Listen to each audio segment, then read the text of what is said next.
अस्सलामुअलैकुम। आज हम पढ़ेंगे chapter number 21 physics of solids. हमारा जो है वो चैप्टर नंबर 1 स्टार्ट हुआ था आज से कुछ महीनों पहले। आज 21 चैप्टर है हमारा।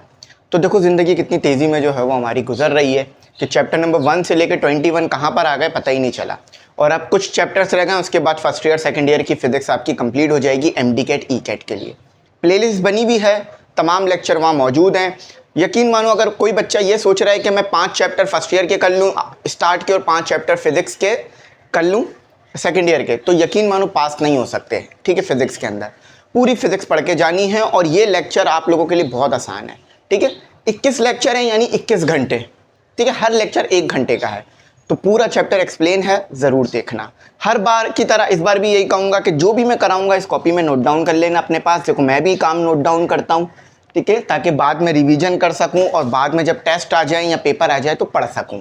ठीक है, और ऐसे समझाऊँगा कि कभी सॉलिड के बारे में सुना भी नहीं है ना ज़िंदगी में, तो भी आपको बात समझ में आएगी कि सॉलिड्स होते क्या हैं।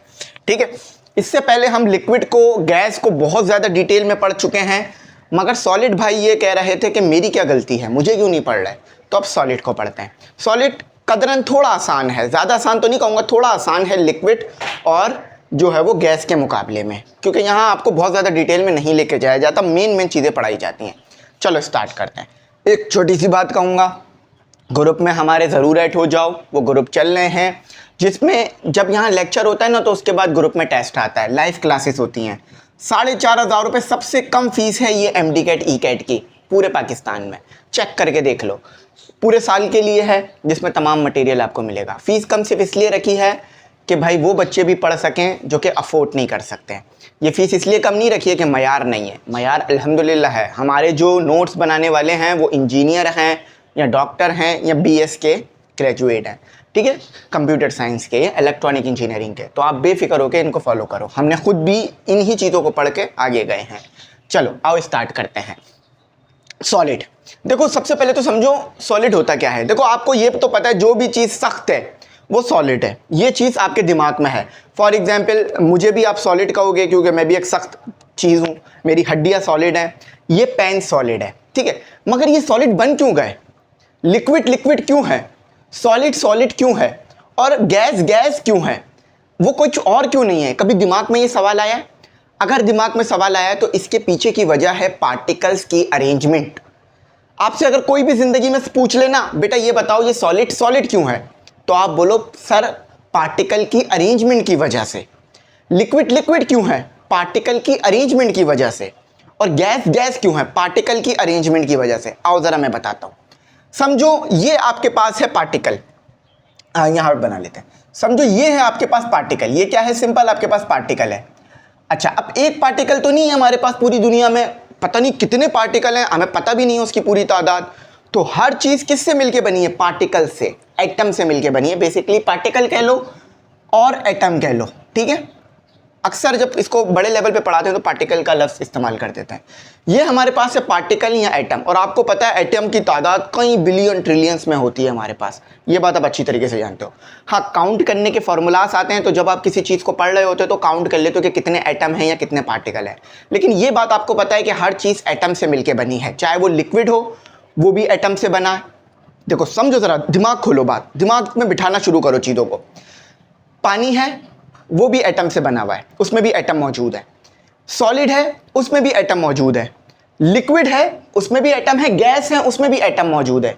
मगर लिक्विड अलग तरह का दिख रहा है, सॉलिड अलग तरह का दिख रहा है और गैस अलग तरह की दिख रही है, पार्टिकल की अरेंजमेंट की वजह से। आओ ज़रा अरेंजमेंट समझाता हूँ, आप लोग इसको पहले भी पढ़ चुके होंगे आई होप। देखो सबसे पहले बात करते हैं गैस। गैस में क्या है, गैस में पार्टिकल एक दूसरे से बहुत दूर दूर हैं। गैस में पार्टिकल एक दूसरे से क्या है, बहुत दूर दूर हैं, ठीक है। तो ये क्या बन गई, गैस। ये क्या है, पार्टिकल है। ये क्या, पार्टिकल। पार्टिकल एक दूसरे से बहुत दूर दूर हैं, तो दूर दूर होने की वजह से वो गैस बन गई। आप गैस में से इजीली पास हो जाते हो, क्यों? देखो यहां पर एक बंदा आया, बगैर वो टकराए यहां तक आ जाएगा, क्यों? पार्टिकल दूर दूर हैं। जैसे ही वो बंदा गुजरेगा यहां से उससे पार्टिकल टकराएगा, दूर हो जाएगा, पार्टिकल टकरा के दूर हो जाएगा। पार्टिकल के पास मास है ना, पार्टिकल एक खुद भी सॉलिड है ना, पार्टिकल पता है ना आपको, ठीक है। तो समझ गए, गैस में पार्टिकल एक दूसरे से बहुत दूर दूर हैं, इसीलिए गैस आपके पास, गैस का जो वॉल्यूम होता है वो फिक्स नहीं होता, गैस की शेप फिक्स नहीं होती। देखो अब इस गैस के अंदर कोई आ जाए तो वॉल्यूम चेंज हो जाएगा, शेप चेंज हो जाएगी, है ना, बात समझ गए।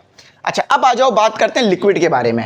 अब देखो लिक्विड है, लिक्विड में पार्टिकल दूर दूर तो हैं, लिक्विड में पार्टिकल दूर दूर तो हैं मगर बहुत ज़्यादा दूर नहीं है। देखो गैस में कितने कितने दूर दूर थे, देखो यहाँ पर देखो डिस्टेंस कितना ज़्यादा है, लेकिन लिक्विड में करीब करीब है। तो लिक्विड जब भी, लिक्विड भी आपके पास फ्लूइड है, ये बात आप बच्चों को पता होगी कि लिक्विड भी फ्लूइड है, गैस भी फ्लूइड है, मगर डिफरेंस है। आप गैस को कंप्रेस कर सकते हो, लिक्विड को कंप्रेस नहीं कर सकते, ठीक है, ये बात आपको पता है। तो लिक्विड में पार्टिकल एक दूसरे के करीब करीब हैं, इसीलिए उसकी शेप आपको नज़र आ रही होती है, उसका एक आपको वॉल्यूम नज़र आ रहा होता है। समझ में आ गई, ठीक है। अब देखो यहाँ हो क्या रहा है, यहाँ पार्टिकल की अरेंजमेंट अलग थी, लिक्विड में पार्टिकल की अरेंजमेंट अलग थी, लिक्विड में पार्टिकल करीब करीब थे। अब आ जाओ सॉलिड के ऊपर, ये सारी चीज़ें जब भी समझ में आएंगी जब लिक्विड सॉलिड गैस समझ आएगी। अब आ गो सॉलिड के ऊपर, देखो ये क्या है, ये पार्टिकल है, इसी तरह बहुत सारे पार्टिकल आपको नज़र आ रहे हैं।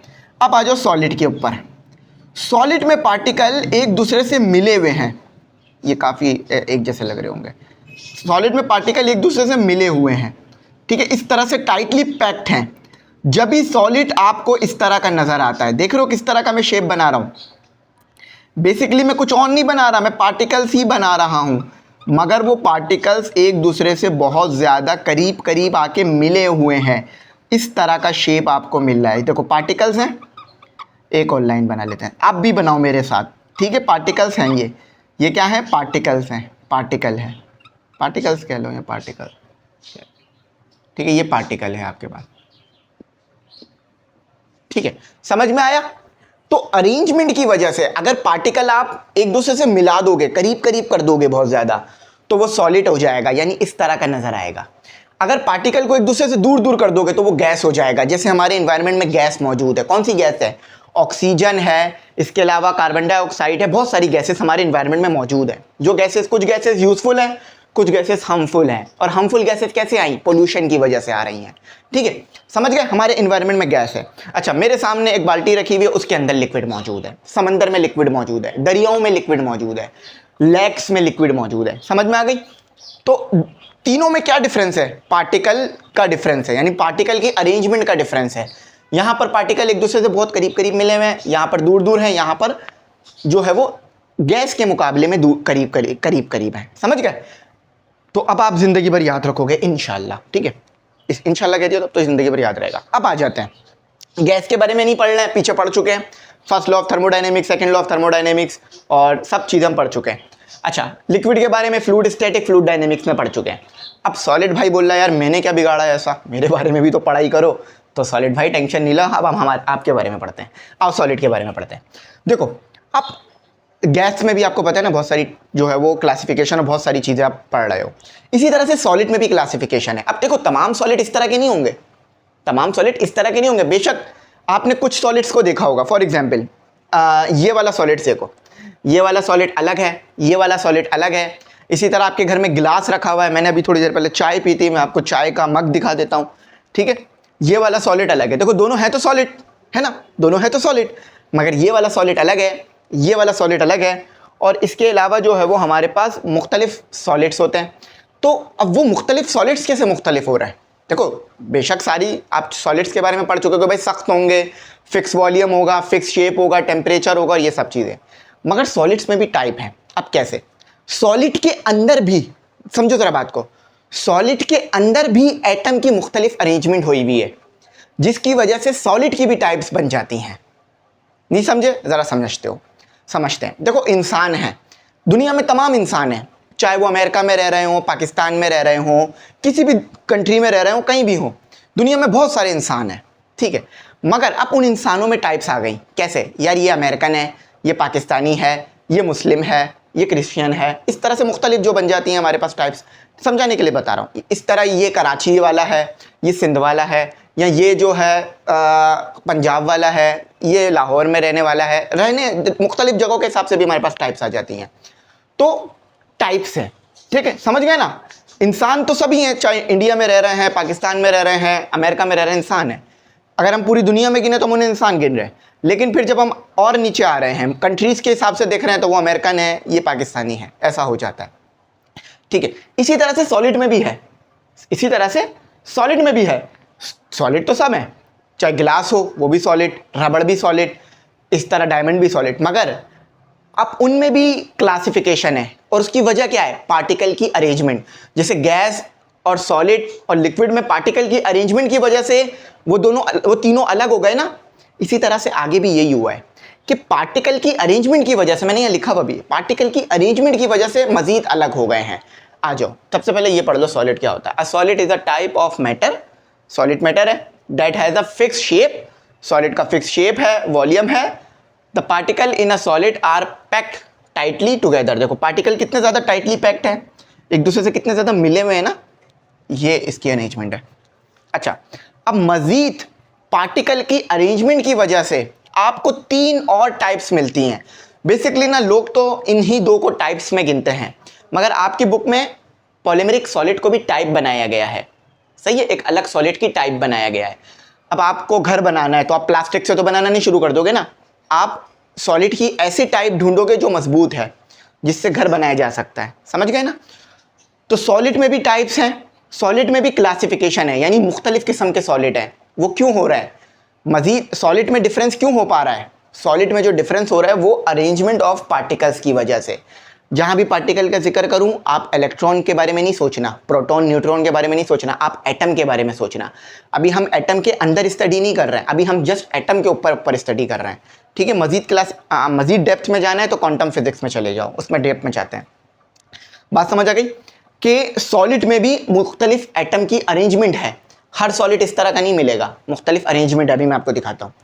तो उस अरेंजमेंट की वजह से हमारे पास क्या हो गया, जो सॉलिड है उसकी भी टाइप्स बन गई हैं।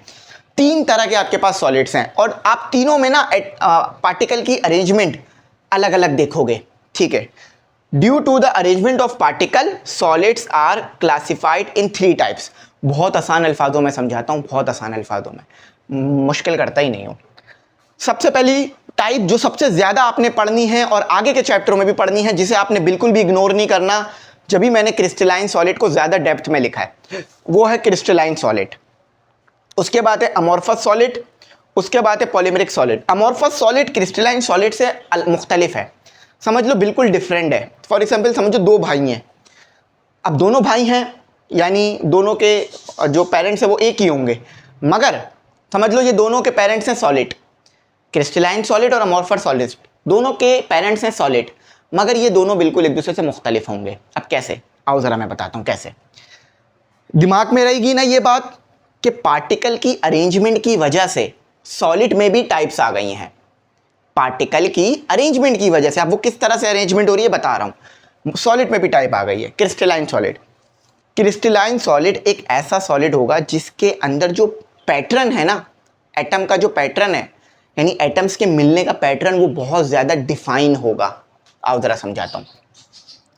समझो ये आपके पास आ गया हमारे पास क्रिस्टलाइन सॉलिड। क्रिस्टलाइन सॉलिड में इस तरह से आपके पास बनेंगे क्यूब्स। क्या बनेंगे? इस तरह से आपके पास बनेंगे क्यूब्स। ठीक है, क्रिस्टलाइन सॉलिड में आपके पास क्रिस्टल होंगे। क्रिस्टल कैसे बनेंगे? इस क्यूब की वजह से बनेंगे, इस यूनिट सेल की वजह से बनेंगे। यूनिट सेल क्या होता है? एक आपके पास समझो क्रिस्टल है, एक आपके पास डायमंड है। उस डायमंड का जो सबसे छोटा यूनिट होता है ना, जो सबसे छोटा हिस्सा होता है जिससे मिलके वो पूरा डायमंड बन रहा होता है, उसको हम यूनिट सेल कहते हैं। याद रखना, जैसे ये एक यूनिट सेल है, इसी तरह से बहुत सारे करोड़ों अरबों करोड़ों यूनिट सेल मिलेंगे आपस में, तो आपके पास बनेगा क्रिस्टल, डायमंड। मैं डेप्थ में लेके जाता हूँ, मुझे पता है यहाँ बात समझ में आई होगी। समझो आपके पास एक डायमंड था, मैंने उस डायमंड का सबसे छोटा हिस्सा उठा लिया, सबसे छोटा। फॉर एग्जाम्पल समझो आपके पास एक बंगला है, उस बंगले का सबसे छोटा कमरा आपने उठा लिया। देखो बंगला छोटे छोटे कमरों से मिलकर बना होगा ना, इसी तरह से आपके पास एक बंगला था, एक डायमंड था, उस डायमंड का सबसे छोटा मैंने हिस्सा उठा लिया। उस डायमंड का सबसे छोटा हिस्सा ये है, इसी को हम बोलते हैं यूनिट सेल। Unit cell. अब इस तरह के हज़ारों करोड़ों अरबों यूनिट सेल, हज़ारों तो नहीं, ये वर्ड गलत होगा, अरबों यूनिट सेल मिलेंगे तो आपके पास डायमंड का स्ट्रक्चर आएगा, एक के ऊपर एक यूनिट सेल आते रहेंगे, इस तरह का एक और इसके ऊपर आ जाएगा, इस तरह का एक और इसके ऊपर आ जाएगा, ठीक है, समझ गए। इस तरह के बहुत सारे यूनिट सेल मिलेंगे तो आपके पास डायमंड बनेगा, ठीक है, बात समझ गए। समझ लो इसी के ऊपर अब समझो ऐसा आपके पास क्यूब है, इसके ये क्यूब है, इसके ऊपर ऐसे एक और क्यूब रख दिया, यहाँ पर एक और क्यूब रख दिया, यहाँ पर एक और क्यूब रख दिया, यहाँ पर एक और, यहाँ पर, इस तरह बहुत सारे मिलते रहेंगे और डायमंड बन जाएगा, सही है। और ये कॉर्नर पे क्या है, कॉर्नर पे मौजूद है एटम, ये जो कॉर्नर में बना रहा हूँ इस पे क्या मौजूद है, एटम, यानी जिसे आप बोल सकते हो पार्टिकल, ठीक है, पार्टिकल मौजूद है। बात समझ आई।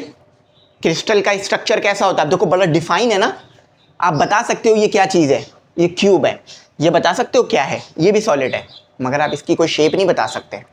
इसकी शेप बता सकते हो कि ये क्यूब है। तो क्रिस्टल में क्या होगा कि आपके पास बड़ा डिफाइन स्ट्रक्चर होगा और वो स्ट्रक्चर आपस में ज्वाइन हो रहा होगा, जिसकी वजह से पूरा क्रिस्टल बनेगा। अब देखो यहाँ पर क्या है, यहाँ पर जो पार्टिकल की अरेंजमेंट है बड़ी रेगुलर है, बड़ी फिक्स है, और यहाँ पर पार्टिकल की अरेंजमेंट देखो फिक्स नहीं है, समझ गए। तो क्रिस्टलाइन सॉलिड में क्या होता है, इस तरह से स्ट्रक्चर होता है, हर सब में सेम नहीं होगा, सब में क्यूब नहीं होगा, कुछ में क्यूब होगा, कुछ में जो है वो आपके पास टेट्रागोनल शेप होगी और इसके हेक्सागोनल शेप होगी, मुख्तलिफ शेप होंगी, वो शेप्स पढ़ेंगे आगे जाकर।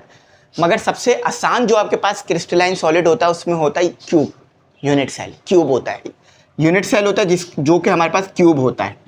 देखो यहाँ पर क्यूब है यूनिट सेल, आगे जाके यूनिट सेल कुछ और भी बन जाएगा, टेट्रागोनल, वो सारी चीज़ें मैं पढ़ाऊँगा, हेक्सागोनल, ठीक है, ट्राइवेलेंट, सब पढ़ाऊँगा। बात समझ गए। क्रिस्टलाइन सॉलिड में क्या होगा, इस तरह से क्यूब होगा, हर जगह नहीं लेकिन बहुत कम जगहों पर होता है, ठीक है, बात समझ में आ गई। अच्छा ये क्या है, इधर क्या है, ये भी एटम है, ये भी एटम है, ये भी एटम है, ये भी एटम, ये भी एटम, ये भी एटम, ये भी एटम। कुछ क्यूब ऐसे होंगे जिसके सेंटर्स में भी एटम होंगे और वो फिर आगे जाके पढ़ेंगे, अभी हम नहीं पढ़ रहे। स्ट्रक्चर समझ में आ गया क्रिस्टल का कैसा है, बड़ा फिक्स है। आप और इसी तरह से मजीद क्यूब को आपस में मिलाते रहो, मजीद क्यूब्स को आपस में मिलाते रहो, जोड़ते रहो, आपके सामने क्या बन जाएगा, आपके सामने एक डायमंड आ जाएगा, ठीक है। अब देखो आप एटॉमिक लेवल पे चले गए हो, पहले तो आप सॉलिड को ऊपर से देख रहे थे, अब आप एटॉमिक लेवल पे चले गए, ठीक है। अच्छा अब आ जाते हैं अरेंजमेंट कैसी है। अरेंजमेंट मैंने आपको बता दी बहुत ज़्यादा रेगुलर है, देखो क्यूब बन रहा है, ऐसे ही ज़बरदस्त अरेंजमेंट है, इसको कहते हैं हम लैटिस कांस्टेंट। अभी सब आगे जाके मैं पढ़ाऊंगा आपको, ठीक है। रिपीटिंग पैटर्न, रिपीटिंग क्या समझो, ये एक क्यूब है, एक और क्यूब मिला दिया, एक और क्यूब मिला दिया, इसके ऊपर क्यूब रखते गए, क्यूब आपस में मिलाते रहोगे, डायमंड नजर आ जाएगा, ठीक है। मेल्टिंग पॉइंट बहुत हाई होता है, क्यों, क्योंकि बहुत पैटर्न अच्छा स्ट्रक्चर होता है ना, बहुत फाइन स्ट्रक्चर होता है, इसकी वजह से मेल्टिंग पॉइंट बहुत हाई हो जाता है, शार्प मेल्टिंग पॉइंट या high melting point. Rigidity, rigidity यानी टूटता नहीं है आसानी से, बहुत हार्ड होता है, ठीक है। Very rigid and very defined structure, structure देख लो कितना अच्छा डिफाइन है। आप ये भी बता सकते हो कि स्ट्रक्चर क्यूब है, एटम्स कहाँ मौजूद है, सारी चीज़ें। ट्रांसपेरेंसी देखो, ग्लास होते हैं या ये कभी कभार ट्रांसपेरेंट भी होते हैं, ट्रांसपेरेंट यानी इन मटेरियल के आप आर पार देख सकते हो और कभी कभार नहीं देख सकते, ट्रांसलूसेंट भी होते हैं ये, सही है। अच्छा अब कौन कौन सी चीज़ ऐसा स्ट्रक्चर रखती हैं, क्रिस्टल स्ट्रक्चर कौन कौन सी रखती हैं, डायमंड रखती हैं, सॉल्ट का भी क्रिस्टल स्ट्रक्चर है, सॉल्ट को अगर देखोगे उसमें भी क्रिस्टल्स होते हैं, यानी इस तरह का स्ट्रक्चर होता है, वो टाइप अलग होती है लेकिन इस तरह से कह सकते हैं। सिलिकॉन हो गया, इस तरह बहुत सारे स्ट्रक्चर है, ठीक है। अमॉर्फस सॉलिड, अमॉर्फस सॉलिड में जो सॉलिड ये भी होंगे मगर इसका स्ट्रक्चर डिफाइन नहीं होगा। देखो जैसे इसका स्ट्रक्चर कैसा था, मैं पूछूं स्ट्रक्चर कैसा है, आप बोलोगे सर क्यूब है, पार्टिकल्स एटम मौजूद है कॉर्नर पर, यहाँ पूछूं क्या स्ट्रक्चर है, आप बोलोगे सर नहीं पता क्या स्ट्रक्चर है। अच्छा इसमें कोई अरेंजमेंट नहीं होगी, इसमें अरेंजमेंट थी ना, इसमें कोई अरेंजमेंट नहीं होगी, यहाँ पर आ जाएगा एक और पार्टिकल, कहीं भी आ सकता है पार्टिकल, कहीं भी आ सकता है, ठीक है, कहीं भी आ सकता है पार्टिकल। देखो पार्टिकल कौन से हैं, ये है आपके पास Si सिलिकॉन, ठीक है, ये है आपके पास सोडियम, ये है आपके पास ऑक्सीजन, ठीक है। तो पार्टिकल्स यहाँ भी मिले हुए हैं आपस में मगर मुख्तलिफ अरेंजमेंट में मिले हुए हैं, इर्रेगुलर आड़े टेढ़े मिले हुए हैं। समझो एक बच्चा है जिसकी परसेंटेज बहुत अच्छी है, जिसका ग्रेड बहुत अच्छा है, एक बच्चा है जिसका ग्रेड अच्छा है ही नहीं, ये कॉन्सेप्ट बिठा लो। तो अमॉर्फस सॉलिड में क्या हो रहा होगा, पार्टिकल्स मिलेंगे तो रैंडमली मिल जाएंगे, कोई कहीं भी आ जाएगा। समझो एक आर्मी की परेड हो रही है, आर्मी की परेड हो रही है, तो वो सारे के सारे कैसे चल रहे हैं आर्मी वाले, बिल्कुल डिफाइन तरीके से, बिल्कुल अच्छे तरीके से चल रहे हैं, ठीक है, सारे लाइन में चल रहे हैं, कोई भी आपस में नहीं टकरा रहा। तो समझ लो वो जो आर्मी की परेड है वो है क्रिस्टलाइन स्ट्रक्चर, बहुत वेल डिफाइंड। अच्छा, आप एक मार्केट में आप गए, समझ लो सदर की मार्केट में, सारे बंदे आगे पीछे चल रहे हैं, कोई इस तरफ जा रहा है, कोई इस तरफ जा रहा है, कोई भी डिफाइन नहीं चल रहा, तो समझ लो वो आपके पास अमॉर्फस सॉलिड है। देखो कैसा ज़बरदस्त एग्जाम्पल दी ना, यही बात होती है समझाने में, बस समझ आ जाती है। तो अमॉर्फस सॉलिड में क्या होगा, पार्टिकल्स मिलेंगे, कोई भी कहीं भी चला जाएगा।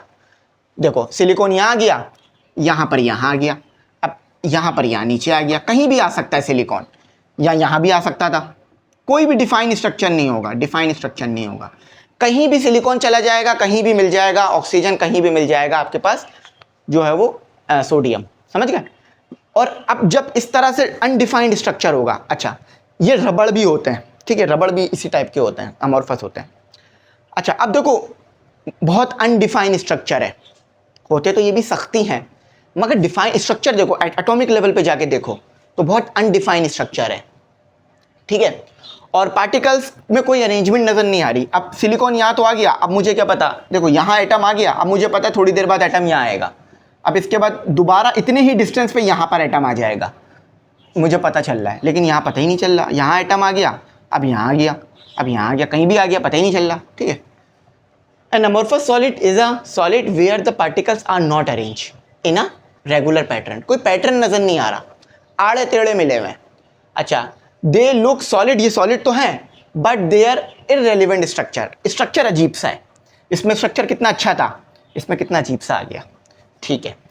अच्छा अब इसके जो है ना ये पढ़ लो, एटॉमिक अरेंजमेंट कैसी है, इररेगुलर है, इसके लिए बता रहा हूँ अमॉर्फस के लिए। एटॉमिक अरेंजमेंट कैसी है, आप लिखोगे इररेगुलर है, ठीक है। मेल्टिंग पॉइंट कैसा है, लो है, इसका मेल्टिंग पॉइंट लो होता है, क्योंकि आड़े जब सोचो एक कॉम है जो कि बहुत ज़्यादा डिसिप्लिन फॉलो करती है, तो उसको तोड़ना कितना मुश्किल है, उस कॉम को हराना कितना मुश्किल है। उसी के सामने एक और कॉम है जो कि कोई भी जो है वो रूल्स फॉलो नहीं करती, उस कॉम को तोड़ना कितना आसान होगा जो रूल फॉलो नहीं कर रही है। समझ लो ये वो कॉम है जो रूल फॉलो नहीं कर रही, आड़े टेढ़े सब आगे पीछे हुए हैं। अच्छा रिजिडिटी, इसकी रिजिडिटी काफ़ी लो होती है, ट्रांसपेरेंट नहीं होते ये, रबड़ ट्रांसपेरेंट देखा है क्या, ये नहीं होते। एग्जाम्पल ले लो, रबड़ की एग्जाम्पल ले लो, और मुख्तलिफ पत्थर भी जो है वो एक अमॉर्फस होता है, ठीक है, मुख्तलिफ एग्जाम्पल आ गए।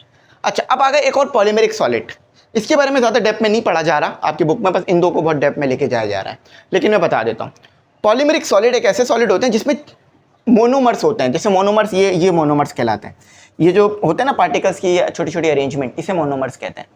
अच्छा अब पॉलीमेरिक सॉलिड में क्या होता है, ये मोनोमर्स एक पैटर्न में अरेंज हो जाते हैं। देखो समझो ये छोटे छोटे मोनोमर्स से अलग अलग थे, मैंने पॉलीमेरिक सॉलिड बनाना है, तो पीवीसी एक पॉलीमेरिक सॉलिड होता है, जो आपके घर में वॉशरूम में पाइप इस्तेमाल होते हैं ना, उसे पीवीसी कहते हैं, तो पॉलीमेरिक सॉलिड है ये। अब क्या होगा, ये मोनोमर्स मौजूद है, छोटे छोटे से पार्टिकल्स के इससे मौजूद है। अब मैं जब इन्हें मिलाऊंगा ना तो ये पैटर्न में मिलेंगे, देखो एक चेन में मिलेंगे, एक चेन बना लेंगे। यहाँ कोई चेन नहीं बन रही थी, यहाँ एक अलग अरेंजमेंट है, यहाँ एक अलग अरेंजमेंट है। पॉलीमेरिक सॉलिड को मैं ज़्यादा डेप्थ में लेके नहीं जा रहा, ठीक है। इनका मेल्टिंग पॉइंट भी बहुत हाई नहीं होता, अरेंजमेंट चेन टाइप होती है, रिजिडिटी मुनासिब होती है, समझ गए। बहुत डेप्थ में लेके गया हूँ, यकीन मानो हक अदा कर दिया इस टॉपिक का। अब आगे चलते हैं, मतलब मुझे तो लगता है कि मैंने अच्छी तरह समझाया है, अब आपको देखते हैं कैसे समझ में आया। मैंने सिर्फ किताबी बातें नहीं पढ़ी हैं, किताबी बातें आपको दोबारा याद हो जाए इसलिए लिखी ज़रूर है, लेकिन ज़्यादा मैंने आपको कॉन्सेप्ट से क्लियर कराया है। चलो अब अगले कुछ टॉपिक्स करते हैं और मज़ीद चीज़ों को फर्दर समझते हैं। तो स्टूडेंट अब जो है अपने कुछ और टॉपिक पढ़ते हैं, मगर ये टॉपिक आसान है, पूछे जाने वाले टॉपिक हैं, पास पेपर उठा के देख लेना। अच्छा अब है डिफॉर्मेशन। डिफॉर्मेशन क्या होता है यार, नाम से ही समझ में आ रहा है, किसी चीज़ की शेप को तब्दील कर देना, सही है। देखो ये अभी कैप है, अपने फॉर्म में है, मैं इस पर फोर्स लगा रहा हूँ, देखो कैप का जो ये इसका क्रॉस सेक्शन है ये चेंज हो गया, तो इसको मैंने क्या कर दिया, डिफॉर्म, यानी किसी चीज़ की शेप को तब्दील कर देना, इसको कहते हैं डिफॉर्मेशन। कोई मुश्किल चीज़ है नहीं, चलो नहीं समझ में आ रही होगी बात, मैं थोड़ा सा और जो है वो किसी चीज़ की अच्छी सी एग्जाम्पल देके समझा देता हूँ, ठीक है। देखो ये आपके पास है, ये आपके पास है एक स्केल, ठीक है, ये आपके पास एक स्केल, अभी ये अपनी फॉर्म में है। अब मैं चाहता हूँ इसे डिफॉर्म कर दूँ, यानी इसकी शेप को तब्दील कर दूँ, तो क्या करा मैंने, इस पर फोर्स लगाया, ज़्यादा लगाऊंगा तो टूट जाएगा, ठीक है, तो इस पर मैंने फोर्स लगाया, अब ये डिफॉर्म हो गया। ओरिजिनल शेप ये थी, फोर्स लगाने से डिफॉर्म हो गया, और आप जो फोर्स लगा रहे हो उसे क्या बोलेंगे? Applied force. याद रखना, अभी आगे बहुत बार यूज होगा। तो इसे हम क्या कहेंगे? डिफॉर्मेशन, शेप का तब्दील कर देना। अच्छा, शेप तब्दील भी हो सकता है, साइज भी तब्दील हो सकता है। ठीक है, जब आप डिफॉर्म करोगे तो साइज तो तब्दील होगा ही होगा। ठीक है, साइज सेम नहीं रहेगा। फिर समझ गए ना बात? डिफॉर्मेशन क्या है? फॉर एग्जाम्पल ये एक और बार समझ लो, ये आपके पास था एक रूलर, स्केल, आपने इस पे फोर्स लगाई, इसको यूं पकड़ के खींचा, आपके खींचने से क्या हुआ? ये डिफॉर्म हो गया। ठीक है, यानी पहले ये इस फॉर्म में था, अब ये इस फॉर्म में आ गया है। ये इसकी फर्स्ट फॉर्म थी, ये इसकी सेकंड फॉर्म आ गई। ठीक है, इसी को कहते हैं डिफॉर्मेशन। और डिफॉर्मेशन करने के लिए आपको क्या चाहिए होगा? आपको चाहिए होगी अप्लाइड फोर्स। एक और बात, टेम्परेचर से भी डिफॉर्म कर सकते हो। समझो ये स्केल था मेटल का, आयरन का स्केल था, लोहे का स्केल था। ठीक है, आप पढ़ चुके हो लीनियर एक्सपेंशन, थर्मल एक्सपेंशन। ठीक है, आपने इसको टेम्परेचर बढ़ा दिया। टेम्परेचर बढ़ाने के लिए क्या करोगे? इस पर हीट अप्लाई करोगे, इस पर हीट अप्लाई करोगे। ठीक है, आपने इस पर हीट अप्लाई करी। हीट अप्लाई करने से आपको पता है कि सॉलिड एक्सपेंड करता है, तो ये एक्सपेंड होके इस तरह का बन गया। तो डिफॉर्मेशन करने के लिए सिर्फ फोर्स की ज़रूरत नहीं है, बल्कि दिमाग की ज़रूरत है। टेम्परेचर से भी डिफॉर्म हो जाएगा।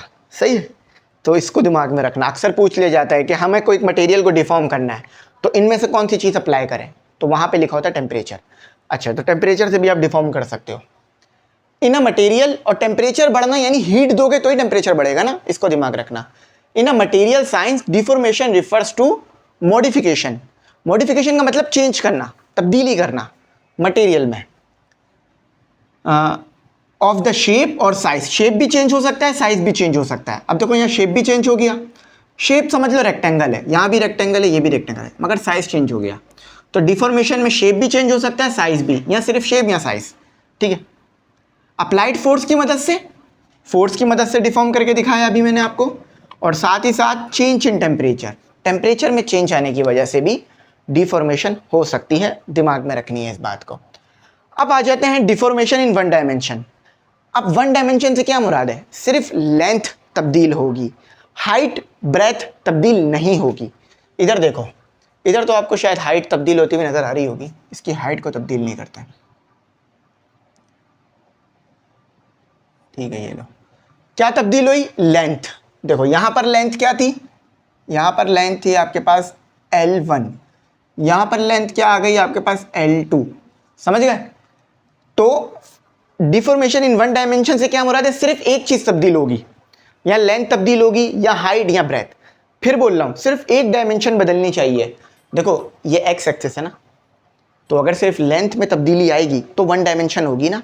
समझो अगर किसी चीज़ को आप हीट दे रहे हो, उसमें हाइट भी तब्दील हो रही है, लेंथ भी तब्दील हो रही है, तो ये वन डायमेंशन नहीं है।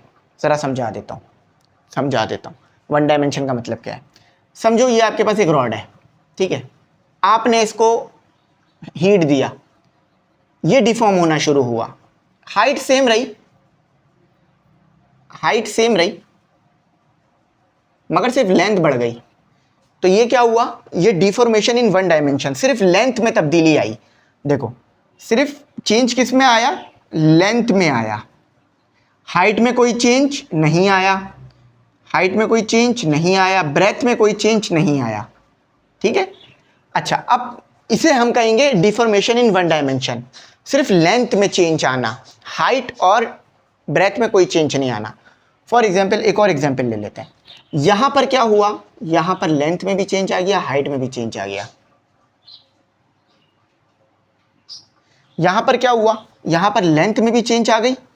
देखो लेंथ भी बढ़ गई, इसकी लेंथ क्या थी? L1, इसकी लेंथ क्या हो गई? L2। ठीक है, और इसकी हाइट भी बढ़ गई, इसकी हाइट देखो कम है, इसकी हाइट ज्यादा है। तो इसे हम डिफॉर्मेशन इन वन डायमेंशन नहीं कहेंगे। डिफॉर्मेशन इन वन डायमेंशन के लिए ध्यान में रखना इस बात को, सिर्फ लेंथ में चेंज आना चाहिए, हाइट में चेंज और ब्रेथ में चेंज जीरो होना चाहिए। हाइट में चेंज और ब्रेथ में चेंज जीरो होना चाहिए। ठीक है, अच्छा अब जब आप डिफॉर्मेशन इन वन डायमेंशन पढ़ोगे तो आपके पास क्या आएगा? स्ट्रेस और स्ट्रेंथ। अब इसमें स्ट्रेस और स्ट्रेंथ कहाँ से आ गया मैं बताता हूँ। स्ट्रेस और स्ट्रेंथ में सिर्फ एक डायमेंशन में चेंज आ रहा होता है। देखो फॉर्मूले में देखो, डेल्टा एल, इसका मतलब क्या? सिर्फ लेंथ में चेंज आ रहा है। और एरिया, तो इसका मतलब क्या है, डिफॉर्मेशन इन वन डायमेंशन। अब आप बोलोगे एरिया तो सर 2 डायमेंशन होता है। एरिया यहाँ पर ना फोर्स लगाने के लिए काउंट हो रहा है, यानी एरिया पे हम फोर्स लगा रहे होंगे, इसको एल नहीं काउंट करो, सही है। तो डिफॉर्मेशन इन वन डायमेंशन करनी है, लेंथ में चेंज लाना है, तो कैसे लाओगे, स्ट्रेस लगा के, यानी फोर्स लगा के।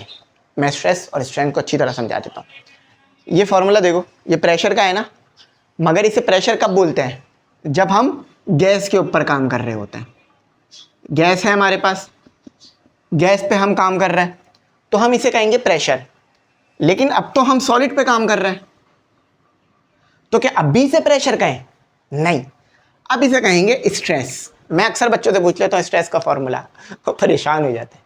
जो प्रेशर का फॉर्मूला है वही स्ट्रेस का फॉर्मूला है। होता है ना, कभी कभार आपके दोस्त आपको प्यार से बुला रहे होते हैं ब्रो, बडी, लेकिन आपके घर में तो आपको ब्रो और बडी नहीं बुलाया जाता ना, आपके घर में तो आपको नाम लेके बुलाया जाता है। जैसे आपका नाम है बासित, तो आपको बासित कह के बुलाया जाएगा, या छोटा भाई या बड़ा भाई कह के बुलाया जाएगा। कहते हैं ना अक्सर, छोटे भाई बात सुनिएगा, बड़े भाई बात सुनिएगा। छोटे भाई तो बहुत कम ही कहा जाता है, बड़े भाई कहा जा रहा होता है। तो बड़ों को भी चाहिए कि नाम लेने से अच्छा छोटा भाई करके बुलाएं, अच्छा लगता है, बच्चों को भी अच्छा लगता है। बच्चों को भी ना इज्जत और बेइज्जती समझ आती है। आप किसी बच्चे से अच्छी तरह बात करें, वो आप पे भरोसा करेगा, इज्जत करेगा आपकी। उसी से आप बदतमीजी करें, वो नहीं करेगा इज्जत, ठीक है। तो जब हम गैस के अंदर हैं तो हम कहेंगे इसे प्रेशर, क्या कहेंगे हम, प्रेशर कह देंगे। लेकिन जब हम सॉलिड पे आ जाएंगे ना, तो अब हम इसे प्रेशर नहीं कहेंगे, हम इसे कहेंगे स्ट्रेस। इसको हम ये अल्फा से डिनोट कर लेते हैं, ठीक है। अब होता क्या है, आप फोर्स लगाते हो कैसे, फॉर एग्जांपल समझो, ये मैं फोर्स लगा रहा हूँ, देखो फोर्स लगा रहा हूँ, दबा रहा हूँ, लेकिन एरिया पे लगा रहा हूँ ना, एरिया पे लगा रहा हूँ ना, जिसकी वजह से लेंथ तब्दील हो रही है, इसीलिए इसे कहा गया स्ट्रेस और deformation in one dimension. Basically मैं फोर्स तो लगा रहा हूँ, लेकिन लेंथ और दूसरी चीज़ों में तब्दीली आ रही है, इसीलिए, ठीक है। तो F/A। अब देखो फॉर एग्जाम्पल, ये मैंने पकड़ी हुई है रॉड, इस रॉड को मैं पकड़ के यूँ खींचूंगा, तो जब मैं इसे खींचूंगा तो एरिया पे फोर्स लगाऊंगा, मगर मेरे एरिया पे फोर्स लगाने से क्या होगा, लेंथ में चेंज आएगा। मैं किसी चीज़ को यूँ दबा रहा हूँ, दबाने से क्या होगा, लेंथ में चेंज आएगा। खींचने से क्या होगा, एरिया में मतलब लेंथ में चेंज आएगा। तो फोर्स लगाकर आप कंप्रेस भी कर सकते हो किसी चीज़ को, कंप्रेस यानी दबाना, स्ट्रेच यानी खींचना, ठीक है। F/A force per unit area. Strength, strength ये बताता है कि कितना डिफॉर्मेशन आई है, कितना चेंज हुआ है, समझ रहे हो। देखो आपने फोर्स तो लगा दी, चेंज तो हुआ ना, अब वो चेंज कितना है कैसे पता चलेगा, स्ट्रेंथ की मदद से पता चलेगा। स्ट्रेंथ का मतलब बच्चे समझ रहे होते हैं ताकत, यहाँ पर स्ट्रेंथ का मतलब ताकत नहीं है, नहीं है। यहाँ स्ट्रेंथ का मतलब है कितना चेंज आया। फॉर्मूला देखो, डेल्टा L/L0। डेल्टा L का मतलब क्या है, LF माइनस LI। LF यानी फाइनल लेंथ, LI यानी इनिशियल लेंथ, ठीक है। और L0 कह लो या इसे LI कह लो, इसे बोलते हैं इनिशियल लेंथ। समझना फॉर्मूले को जरा डेप्थ में जाके। हो क्या रहा है, आपने चेंज निकाला, देखो ये चेंज आ गया यहाँ पर आपके पास। पहले इतनी लेंथ थी ना, इतनी लेंथ थी, देखो ये LI है, ये कंडीशन 1 है, ये फोर्स लगाने के बाद कंडीशन है। इतनी लेंथ थी, इतनी लेंथ थी, ये डेल्टा L आ गई, ये चेंज हुआ ना, इतना इजाफा हुआ, ये चेंज आ गया आपके पास, ठीक है। ये पूरी फाइनल है, ये पूरी LF है, याद रखना ये पूरी LF है। LF को मैं माइनस करूंगा LI से, तो इतनी बच जाएगी ना, इतनी बच जाएगी, समझ गए, इतनी बच जाएगी, इतनी बच जाएगी। इस ये LF है, यहाँ से लेके यहाँ तक LF है। अगर LI से माइनस करूंगा, ज़रा इसको यहाँ समझ लो, ये ऊपर वाली चीज़ मिटा देनी चाहिए थी। देखो ये फाइनल है, LF है, और ये LI है, ठीक है। अगर मैं इसको इससे माइनस करूंगा तो इतनी बचकर आएगी मेरे सामने, है ना, तो वही तो डेल्टा L होगी, समझ गए। अब जब मैं डेल्टा L को LI से डिवाइड कराऊंगा, या से ही L0 कहा जा रहा है, इससे डिवाइड कराऊंगा, तो मुझे पता चल जाएगा चेंज कितना आया, डिफॉर्मेशन कितनी हुई, सही है। तो strength is a measure of how much a material deform, कितना मटेरियल डिफॉर्म हुआ है, यानी आपने कितना उसको चेंज कर दिया। और ये पता लगाना ज़रूरी है। फॉर एग्जांपल आप तो सोचते हो अगर ये कैप जो है वो बहुत छोटा हो जाए, मतलब मैं इसको दबाऊँ और छोटा हो जाए, तो क्या ये इस पर फिट होगा, नहीं। तो मुझे चेंज को पता लगाना पड़ेगा कि कितनी डिफॉर्मेशन आ रही है, कितनी चेंजेस आ रही है। ठीक है, फॉर्मूला याद रखना। इसको हम एप्सिलॉन पढ़ते हैं, delta L upon L not. अच्छा, अब कुछ चीज़ें पढ़ लेते हैं। टेंशन क्या होती है, कंप्रेस क्या होती है और शेयर क्या होती है। जब आप किसी चीज़ को खींचोगे ना तो वो टेंशन होगी। देखो ये आपके पास था एक सिंपल सा रॉड, ठीक है, आपने इसे यूँ पकड़ के खींचा, तो खींचने की वजह से क्या होगा, ये बड़ा हो जाएगा, है ना। ये हो गई आपके पास टेंशन, यानी आपने खींचा है। कंप्रेस क्या है, यही आपके पास रॉड अब दोबारा आ गया, आपने इसको दबा दिया, इसको दबाया, तो ये कंप्रेस हो जाएगा। शेयर क्या है, आपके पास यही रॉड थी, आपने इसे एक तरफ से धक्का दिया, एक तरफ से धक्का दोगे तो ये थोड़ा आगे की तरफ आ जाएगा और ये थोड़ा पीछे की तरफ आ जाएगा, ये वाला है। ये वाली चीज़ नहीं, ये दो तो समझ गए होगे आसानी से कि कंप्रेशन क्या है और टेंशन क्या है। शेयर नहीं समझे होगे, शेयर समझा देता हूँ। आपके पास दो तरीके हैं, आप या तो किसी चीज़ को यूं करके धक्का दे के ले जाओ आगे, या ऊपर की तरफ से धक्का दे के उसे आगे की तरफ धकेल दो। मैं ज़रा यहाँ समझाता हूँ। ये आपके पास एक स्टूल था, ठीक है, आपने इसको यहाँ से धक्का दिया तो ये यहाँ पर आ जाएगा, है ना। लेकिन अगर आप इसको यहाँ से धक्का दोगे तो वो वहाँ नहीं जाएगा, बल्कि ऐसे हो जाएगा, टेढ़ा हो जाएगा। इसी चीज़ को कहते हैं हम शेयर, समझ गए। इसी चीज़ को हम कहते हैं शेयर, यानी आपने उसको ऐसा धक्का दिया है कि वो आगे तो नहीं बढ़ा बल्कि झुक गया है एक तरफ। यहाँ भी देखो ऐसे झुक गया, इसको मैंने यूँ खींचा तो वो आगे की तरफ चला गया, शेयर। ठीक है, अब आओ थोड़ा मटेरियल की प्रॉपर्टीज़ को पढ़ लेते हैं। समझ आ रही है ना बात। देखो बहुत आसान अल्फाजों में समझा रहा हूँ, कोई मुश्किल अल्फाजों में नहीं समझा रहा।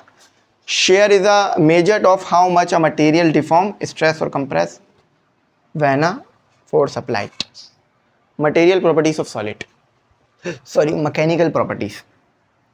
मैकेनिकल प्रॉपर्टीज़ में आप ये देखोगे कि जब आप फोर्स लगा रहे हो किसी चीज़ पर तो उसमें क्या चेंजेस आ रही हैं, क्या हो रहा है। फॉर एग्जाम्पल जब आप चार्ज पे लगाते हो, आप कहो कि मैं केमिकल प्रॉपर्टीज़ देख रहा हूँ बैटरी की, तो आप क्या करोगे, आप चार्ज पे लगाओगे बैटरी को और चेक करोगे कि बैटरी चार्ज हो रही है, डिस्चार्ज हो रही है या क्या हो रहा है। इसी तरह से मैकेनिकल प्रॉपर्टीज़ ऑफ सॉलिड में आप क्या करोगे, क्या आप ये देखोगे कि जब आप सॉलिड पे फोर्स लगा रहे हो तो क्या हो रहा है।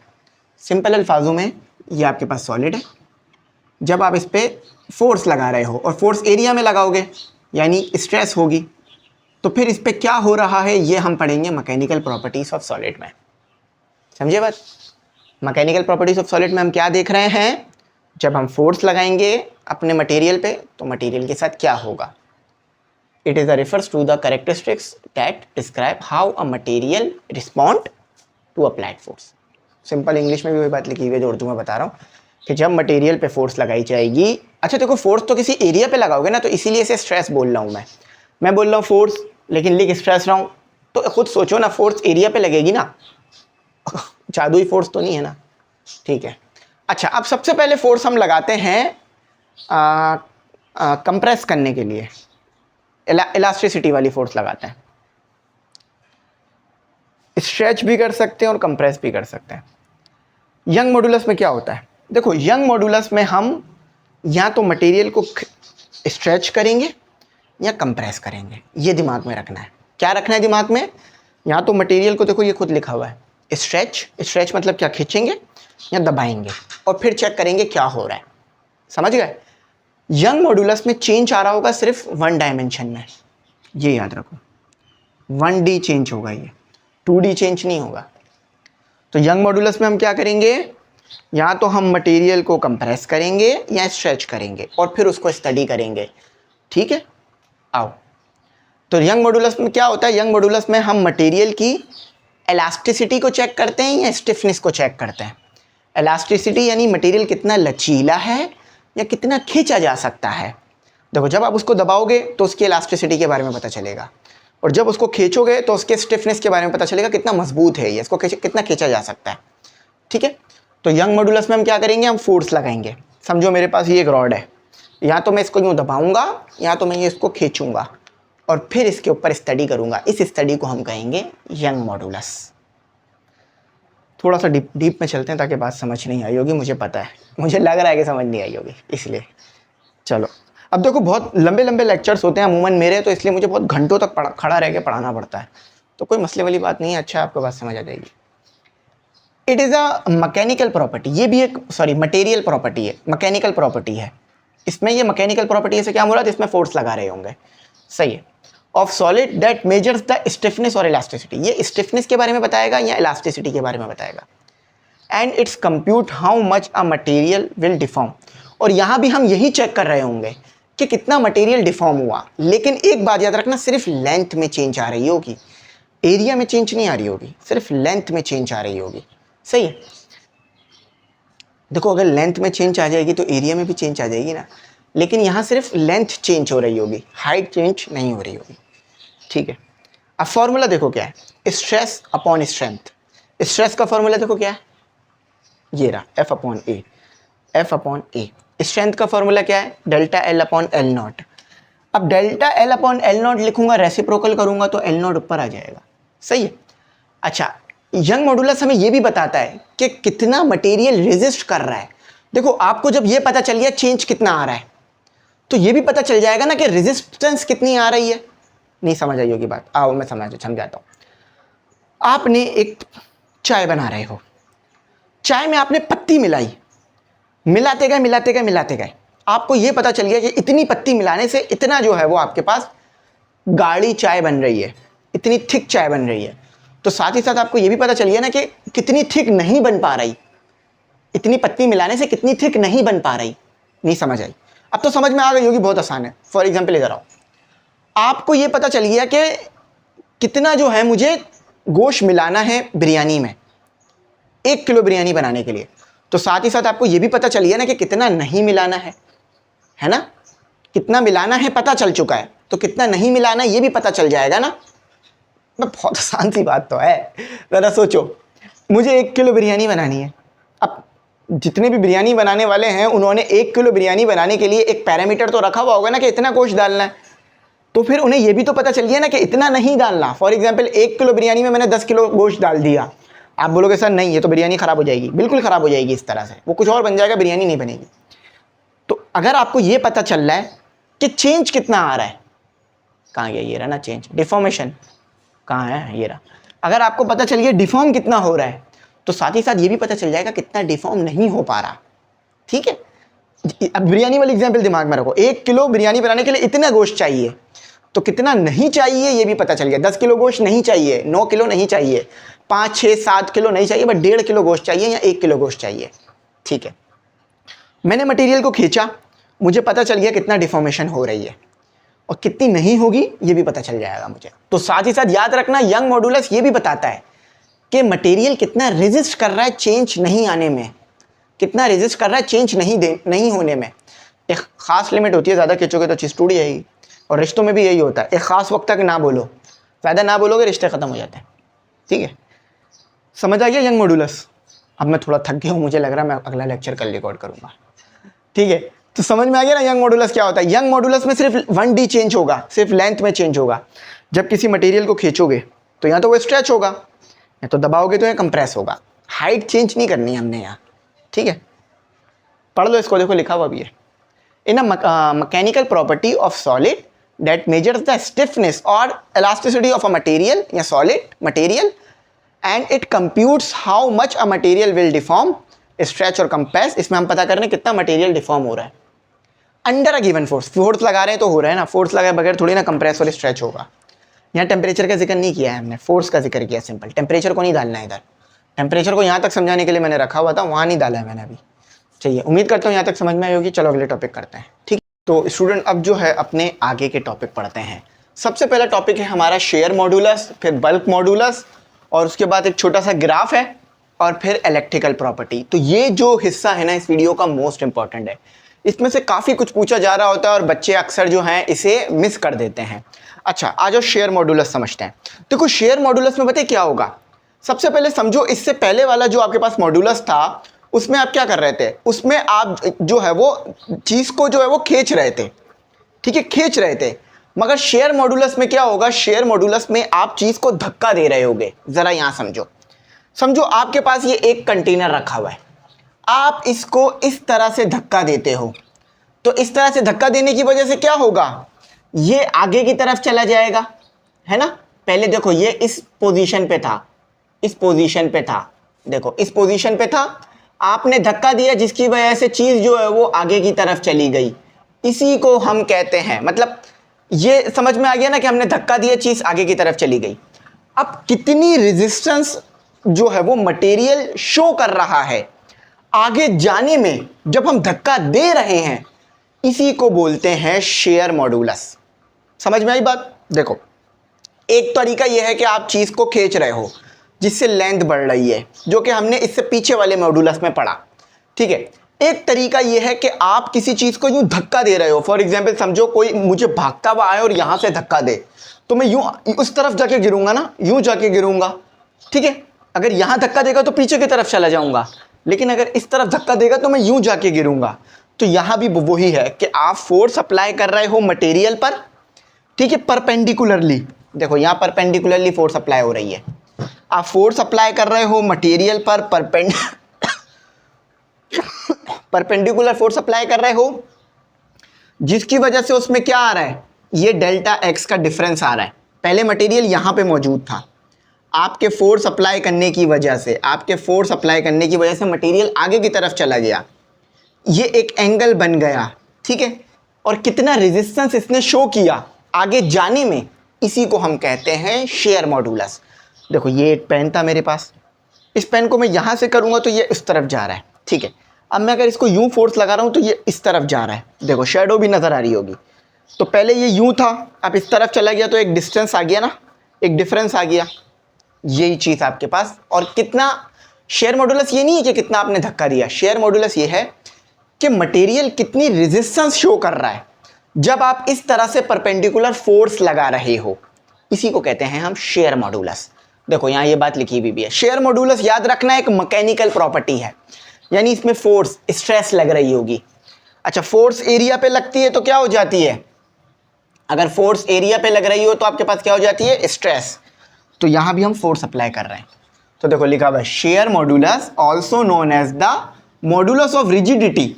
रिजिडिटी यानी मटेरियल कितनी रेजिस्टेंस शो कर रहा है अपनी जगह से हिलने में, इसी को शेयर मॉड्यूलस कहते हैं।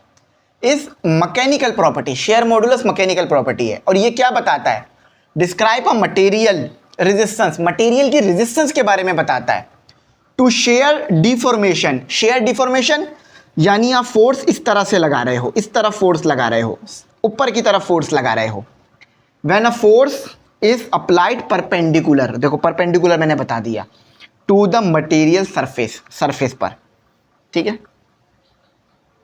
तो शेयर मॉड्यूलस क्या बता रहा है कि मटेरियल कितनी रेजिस्टेंस शो कर रहा है जब आप उस पर फोर्स लगा रहे हो। कैसे, परपेंडिकुलर, परपेंडिकुलर फोर्स लगा रहे हो आगे जाने में, ठीक है, अपनी जगह को डिफॉर्म करने में, अपने आप को डिफॉर्म करने में, ठीक है। याद रखना फॉर्मूला ये है, जी जो है वो शेयर मॉड्यूलस के लिए है, F multiply by L, L जो है वो लेंथ है, एफ फोर्स है, ए एरिया है, डेल्टा एक्स ये वाला डिस्टेंस है जो कि कवर किया।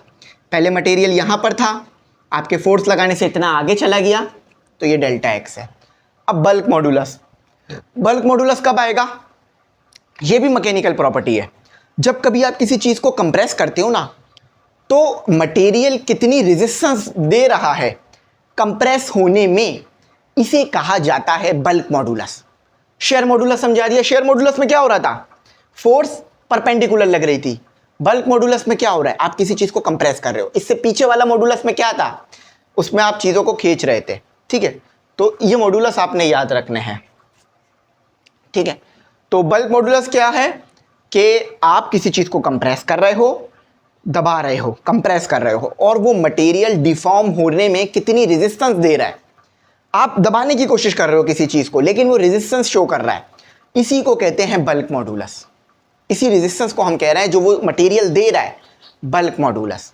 शेयर मॉड्यूलस में क्या था, परपेंडिकुलर फोर्स। इससे पहले वाले मॉड्यूलस में क्या था, हम लेंथ जो है वो बढ़ा रहे थे, लेंथ में चेंज करने की कोशिश कर रहे थे।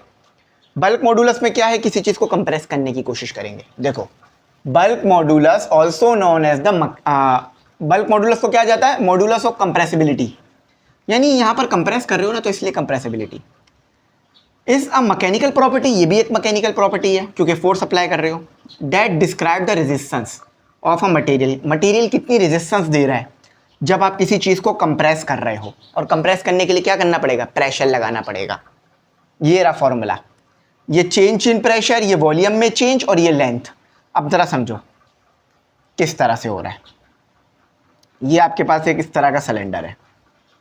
अब मैं यहाँ इस पर फोर्स लगा रहा हूँ, फोर्स लगाऊंगा तो क्या होगा, कंप्रेस होगा, कंप्रेस होकर ये छोटा हो गया। अब एक बात देखो, फोर्स लगाने की वजह से इस तरह से प्रेशर बढ़ा, प्रेशर में चेंज आया, देखो नज़र आ रहा है। वॉल्यूम तब्दील हो गया, वॉल्यूम कम हो गया, देखो पहले ज़्यादा था वॉल्यूम, अब वॉल्यूम कम आ रहा है, और लेंथ में भी फ़र्क आ गया। इसी को हम बोलते हैं बल्क मॉडुलस, इसको याद रखना। अच्छा, बल्क मॉडुलस समझ लिया, शेयर मॉडुलस समझ लिया, अब समझते हैं फोर्स एक्सटेंशन ग्राफ। देखो एक बात याद रखना, आप अच्छी तरीके से इस बात को जानते हो कि हर मटेरियल की एक अलग अलग जो है वो एबिलिटी है फोर्स को सहने की। फॉर एग्जांपल, अगर मैं इस कपड़े पे फोर्स लगाऊं तो एक ख़ास फोर्स के बाद ये कपड़ा फट जाएगा।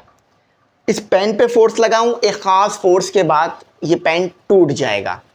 कोई भी चीज़ जो हमारे इर्द गिर्द अभी मौजूद है वो अनलिमिटेड फोर्स को बर्दाश्त नहीं कर सकती। अगर ऐसा हुआ तो हर जगह उसी मटेरियल को यूज़ किया जाएगा। फॉर एग्जांपल, ये माइक है, इस माइक पे मैं फोर्स लगाऊं, एक ख़ास फोर्स के बाद ये माइक टूट जाएगा। आओ ज़रा समझते हैं इसको। इस तरह समझो कि मैंने एक पेन लिया, पेन पे मैंने 10 न्यूटन की फोर्स लगाई, वो टूट गया, ठीक है। इसके बाद मैंने एक क्लॉथ लिया, उसके ऊपर मैंने समझाने के लिए लिख रहा हूँ 5 न्यूटन की फोर्स लगाई, वो फट गया या टूट गया, ठीक है। इसी तरह मैंने ग्लास लिया, उस पर मुख्तलिफ फोर्स लगाई, वो टूट गया।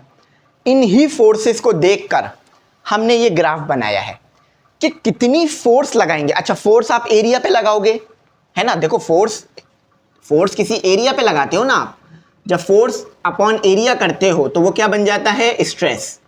तो हम किसी भी चीज़ पर स्ट्रेस लगाएंगे, स्ट्रेन का मतलब क्या है, डिफॉर्म, कितनी उसकी जो है वो शेप में तब्दीली आएगी और उसके बाद वो टूट जाएगी। इसी चीज़ को हम इस ग्राफ में देखेंगे।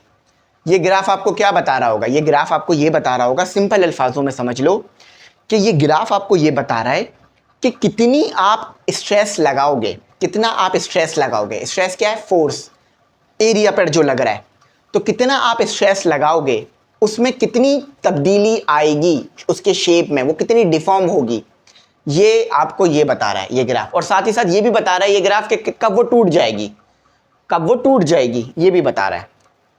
अच्छा, अब मैं आपको मटेरियल बताऊंगा और ग्राफ पढ़ना सिखाऊंगा, आप खुद ही पहचान जाओगे कि कौन सा मटेरियल ज़्यादा फोर्स बर्दाश्त कर सकता है। एक ब्रिटल मटेरियल है, ब्रिटल का मतलब होता है सख्त। जैसे आपके पास आयरन हो गया, आयरन एक सख्त मटेरियल है ना, उसको तोड़ना इतना आसान नहीं है। आयरन हो गया, इसके अलावा मैग्नेट ले लो, वो भी एक सख्त मटेरियल होता है। इसके अलावा और भी जो आपकी दिमाग में मटेरियल हो जो कि बहुत सख्त होते हैं, उन्हें ले लो। तो आप कोई आयरन का मटेरियल लो, उस पर आप फोर्स लगाओ। समझो ये पेन आयरन का है, तो क्या मेरी नॉर्मल सी फोर्स से ये शेप तब्दील कर लेगा ये आयरन? नहीं ना। जब तो आयरन से यानी लोहे से शिप बनते हैं, जहाज़ बनते हैं, मिलिट्री के इक्विपमेंट बनते हैं, और कितनी बड़ी बड़ी जो है वो बिल्डिंग्स बनती हैं आयरन से।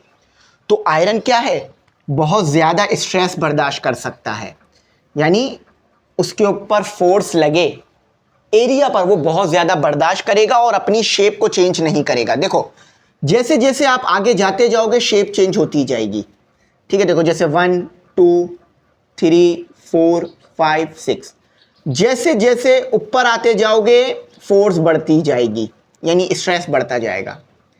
तो समझो आयरन एक ब्रिटल मटेरियल है, बहुत सारे ब्रिटल मटेरियल होते हैं, आप एग्जाम्पल देख सकते हो। आयरन एक ब्रिटल मटेरियल है, आयरन लिख लो, बहुत अच्छी एग्जाम्पल समझ आएगी।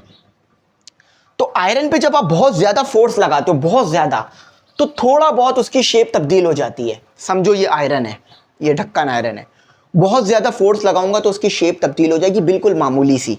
तो ये ग्राफ भी यही बता रहा है कि भाई एक ब्रिटल मटेरियल जो होता है ना, जो सख्त मटेरियल होता है, उसमें बहुत ज़्यादा फोर्स लगानी पड़ती है, जब जाकर उसकी शेप थोड़ी सी चेंज होती है। देखो इतनी सी चेंज हुई, इतनी सी शेप चेंज हुई।